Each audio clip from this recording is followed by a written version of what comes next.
The clue for the upcoming Grej of the Day lesson should preferably be given a day before. Give your students, your audience, a teaser, something to get them thinking.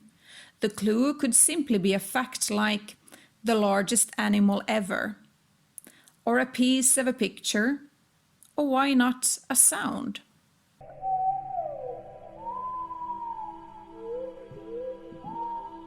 The next day, the students get to tell you how they have solved the clue, their answer. In this case, it could have been the blue whale. A clue could also be a smell. Let your students smell coffee, for example, or why not let them touch it without seeing it? Or you could make a puzzle. Make or use a riddle.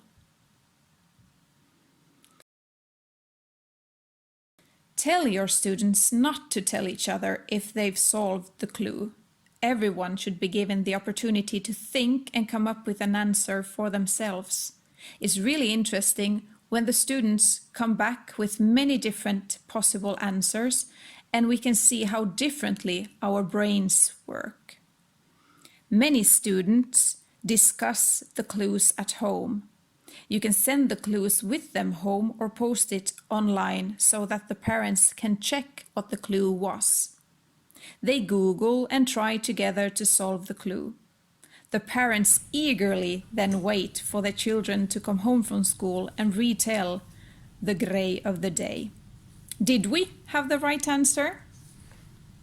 In the next clip, I will tell you about the Grej of the Day lesson itself. Thank you for listening. See you.